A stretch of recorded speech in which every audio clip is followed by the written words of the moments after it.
What was first contact like between Rome and India? The distant subcontinent had long been a land of mystery, reported by Herodotus to be furthest to the east of all nations, after which there was only desert.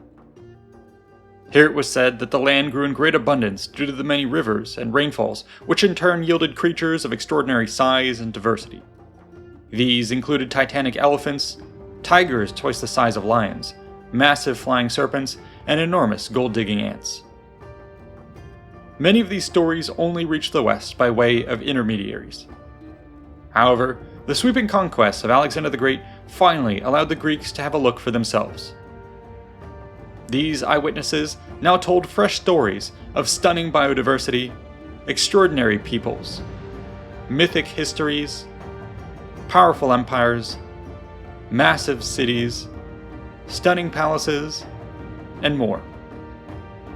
Over the following centuries, there would be a fascinating blending of Indo-Greek affairs. When Rome eventually conquered the Mediterranean world, it would ultimately inherit these relations.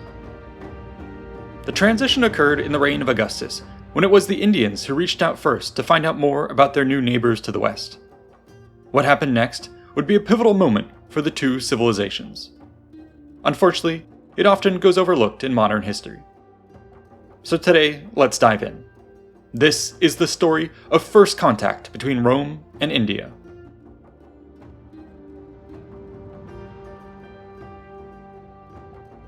So I'm super excited for this episode. Now, as you'll see in the story we tell today, Rome's merchants play a key role in allowing Rome's empire to reach civilizations at the far edges of the known world. It's a truly impressive feat that involved a great deal of entrepreneurial spirit.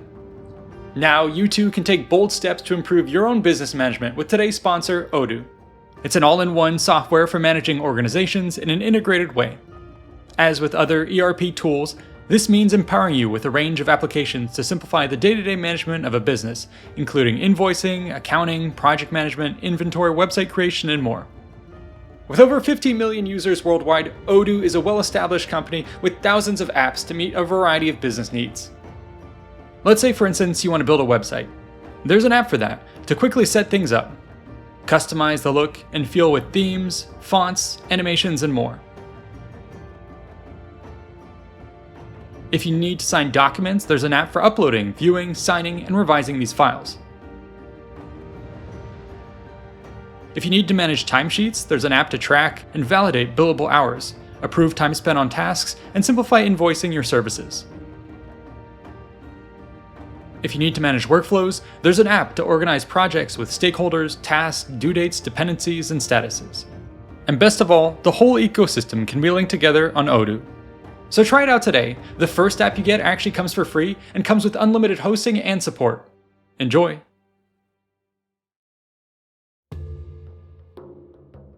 The origins of Rome's contact with India can be traced back to the activities of preceding empires, which spanned the Great Divide between East and West.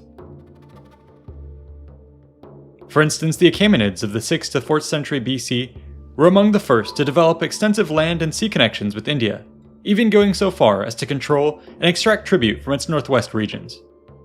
Apparently, word of this gradually trickled back to the Mediterranean realms.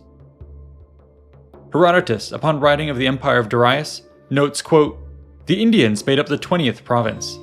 These are more in number than any nation known to me, and they paid a greater tribute than any other province, namely 360 talents of gold." Naturally, he was keen to find out more about such a distant yet important land. Gathering the usual mix of fact and rumor, Herodotus then presents the following report. Quote, "Among all men of whom hearsay gives us any clear knowledge, the Indians dwell farthest to the east and the sunrise of all nations of Asia. For on the eastern side of India, all is desert by reason of the sand. In India, all living creatures, four-footed and flying, are much bigger than those of other lands, except the horses, which are smaller than the Median horses. Moreover, the gold there, whether dug from the earth or brought down by rivers, is very abundant. There too grows on wild trees wool, more beautiful and excellent than the wool of sheep. There are many Indian nations, none speaking the same language. Some of them are nomads, some not. Some dwell in the river marshes and live on raw fish, which they catch from reed boats. Other Indians to the east of these are nomads and eat raw flesh. There are other Indians again who kill no living creature, nor sow, nor want to have houses. Other Indians dwell near the town of Caspatyrus in the Paktiak country, northward of the rest of India. These live like the Bactrians. They are, of all Indians, the most warlike, and it is they who are charged with the getting of the gold, which is found in this sandy desert by gold-digging ants, not so big as dogs, but bigger than foxes. Given such fantastic tales, it's no wonder that many in the West were drawn to the mysteries which lay at the ends of the world. Most famous among these would be Alexander the Great, who, upon sweeping through the lands of the Achaemenids in the 320s BC, would end this tour of conquest with ventures into India. This would open the floodgates for Indo-Greek exchange.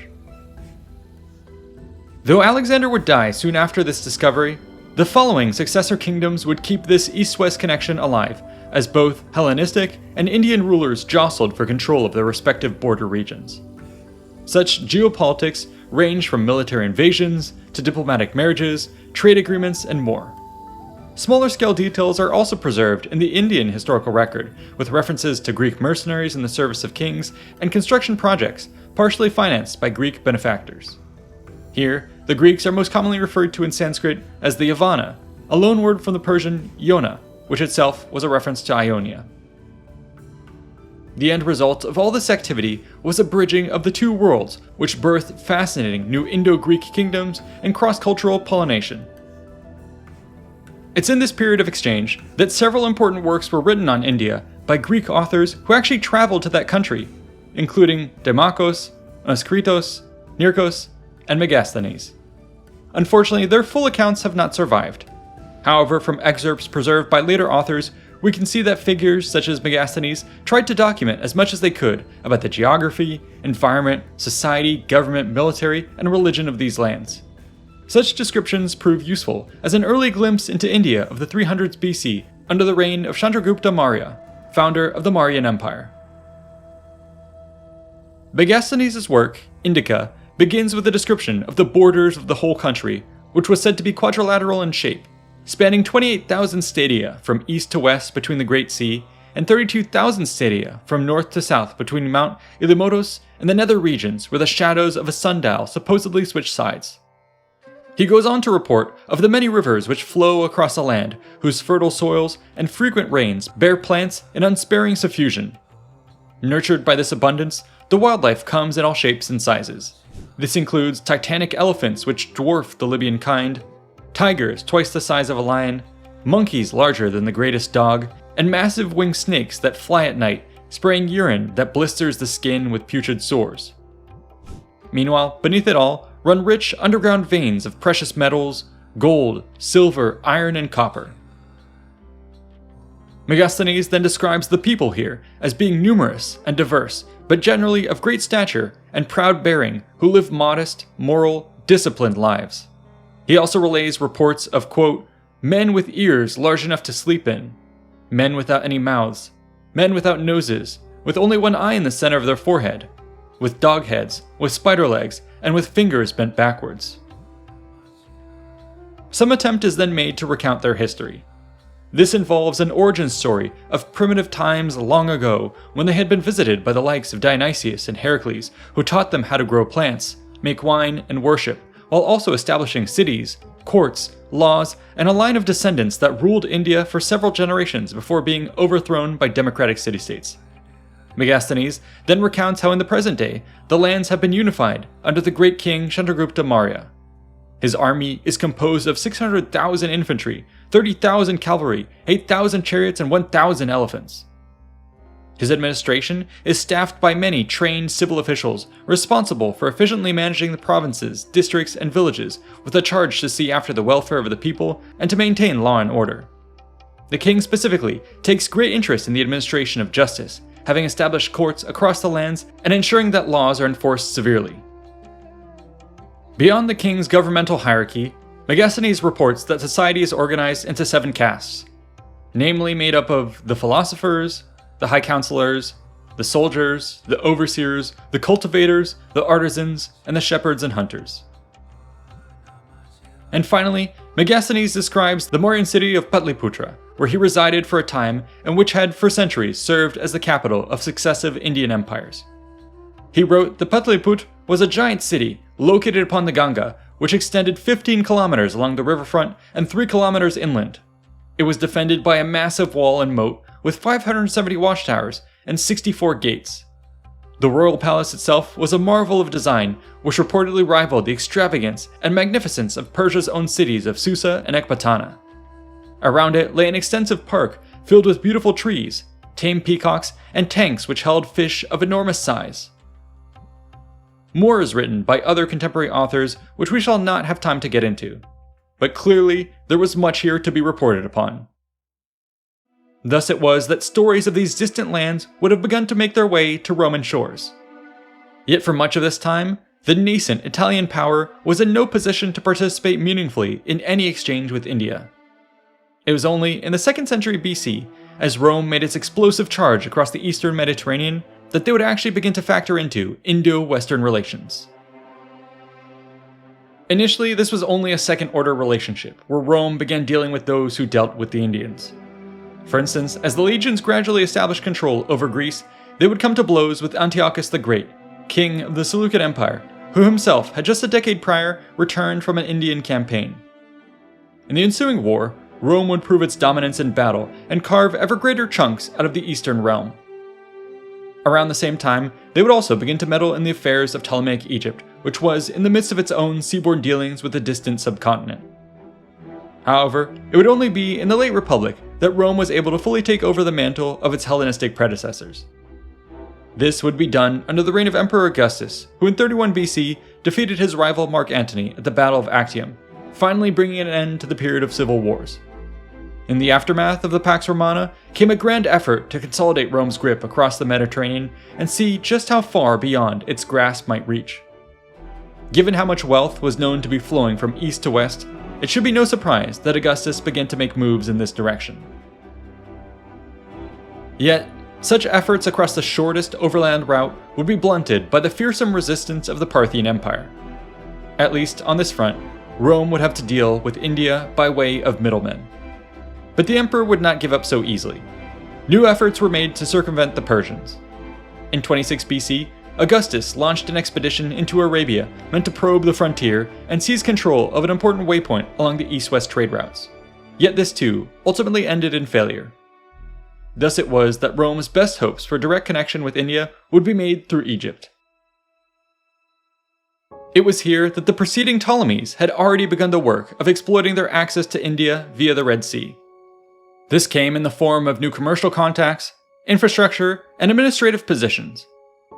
Perhaps most importantly, several key ports were founded upon the Red Sea, with linkages back across the desert to the Nile. The two most prominent, founded around 275 BC in Upper Egypt, were Myos Hermos and Berenike. Such investments proved key to unlocking the potential for Red Sea trade. However, for a time, the Ptolemaic sailors were limited in their range, relying on intermediaries to bring in goods from further abroad. Yet the ancient historian Posidonius claims that by the late 2nd century BC, the Greeks had themselves learned how to use the monsoons to make the long journey to India and back. Such direct trade increased profit margins and fostered more commercial activity. When Romans took control of Egypt in 30 BC, they inherited this burgeoning route. The relative stability which resulted from the Pax Romana had a great stimulative effect on trade, not just within the Mediterranean basin, but also with foreign markets. The Red Sea merchants were beneficiaries of this trend in globalization, and a range of evidence indicates that trade began to increase significantly. Indeed, the historian Strabo makes the following observation, quote, "In his day, 120 vessels sailed regularly from Egypt to India, whereas previously, very few made the journey." Given this massive shift in the status quo, it should be no surprise that the Indians proved just as interested to find out more about their new neighbors to the west. Thus, it was they who initiated first contact, an act which would have taken years to plan and execute. Cassius Dio claims that a great many embassies came to Augustus, though only a handful of missions are documented by our surviving sources. However, even these contain vague or conflicting details which make it difficult to tease apart separate events. Nonetheless, according to modern historian Choti Chandra, He believes that the evidence points to 4 distinct embassies in this era. These include, quote, the embassy from Puru country, which took with it to Rome serpents, monals, tigers, and a letter written in Greek. The embassy from Broch, which was accompanied by a Buddhist monk named Germanus. An embassy from the Chera country, and an embassy from the Pandyan kingdom, which brought with it precious stones, pearls, and an elephant. Surely, such a colliding of worlds must have been a fascinating event to observe. Thankfully, we actually have detailed narratives of one such meeting in 20 BC. According to Strabo, quote, at Antioch, near Daphne, he met with ambassadors from the Indians who were sent to Augustus Caesar. It appeared from the letter that several persons were mentioned in it, but only 3 survived, whom he says he saw. The rest had died chiefly as a consequence of the length of the journey. The letter was written in Greek upon a skin. The contents of it was that King Porus was the writer, and that although he was sovereign of 600 kings, he yet highly esteemed the friendship of Caesar, that he was willing to allow him a passage through his country in whatever part he pleased, and to assist him in undertaking that which was just. 8 naked servants, with girdles round their waists, and fragrant with perfumes, presented the gifts which were brought. These presents included large vipers, a serpent 10 cubits in length, a river tortoise of 3 cubits in length, and a partridge larger than a vulture. Cassius Dio adds further, quote, they also gave him a boy who had no shoulders or arms like our statues of Hermes, and yet, defective as he was, he could use his feet for everything, as if they were his hands. With them he would stretch a bow, shoot arrows, and put a trumpet to his lips. How he did this, I do not know. I merely state what is recorded. One of the Indians, named Zarmarus, for some reason wished to die, either because being of the caste of sages he was on this account moved by ambition, or in accordance with the traditional custom of the Indians because of old age, or merely because he wished to make a display for the benefit of Augustus and the Athenians. He was therefore initiated into the mysteries of the 2 goddesses, which were held out of season on account, they say, of Augustus, who was also an initiate. And then, the Indian threw himself, alive, into the fire. Apparently, the Athenians were so impressed by this act that a tomb was erected for the immolated Indian in their city. Its existence was attested to by later authors who relay its inscription, quote, Zarmonokegas, an Indian, a native of Bargosa, having immortalized himself according to the custom of his country, lies here. But this was just the first splash of the Indians in the land of the Romans. Over the following years, the pace of east-west exchange would only increase, bringing on a tsunami of change. The scope of what was occurring is well put by historian Chuti Chandra. Quote, among many things, the Indian tiger, lion, rhinoceros, elephant, and serpents were brought to Rome for circus shows. The Romans also liked Indian parrots, Indian fowls, Indian ivory, and tortoise shells were used for making ornaments and inlaying furniture. The Roman women wore Indian and Persian Gulf pearls. Indicum dye was prized as a color. Cotton clothes were used as articles of wear, and from ebony wood was fashioned furniture. Herbs and spices also formed a very important part of Indian commerce. Pepper, lycium, costus, bdellium, sugar, and agaro were exported. We are also informed that the Romans used eastern sesame oil and rice in their food, while Indian lime, peach, and some other fruits were used as articles of medicine. Many kinds of precious and semi-precious stones such as diamond, onyx, sardonyx, agate, carnelian, crystal, amethyst, opal, cat's eye, ruby, turquoise, garnet, and many more had very large demand in Rome. All of this would have propagated out among the public to change the very fabric of Rome's material culture. While many were quick to embrace it, others derided this corrupting opulence of the East. The Stoic philosopher Seneca joined the chorus of critics that included Cato, Juvenal, Livy, and Tacitus by consistently railing against such perceived extravagance and decadence. As was often the case, these critiques were usually framed within a moral philosophy that valued simplicity over indulgence. At the same time, there were more tangible issues at play. After all, this flood of desirable products from the East had to be bought with Roman coin. Indian markets had a proportionally smaller desire for Western goods, leading to a severe trade imbalance. Now this was cause for concern for those keeping tabs on the Roman treasury. Pliny the Elder writes scathingly, quote, and by the lowest reckoning, India, China, and the Arabian Peninsula take from our empire 100 million sesterces every year. This is the sum which our luxuries and our women cost us. For what fraction of these imports, I ask you, now goes to the gods or to the powers of the underworld? So whether to curb moral or financial decline, something had to be done to change the situation. Even if one cared about neither of these issues, there was an undeniably huge amount of money to be made in taking a cut of the action. And so, it should be no surprise that after first contact with the Indians, efforts would now be made to launch Rome's own grand journey to the east.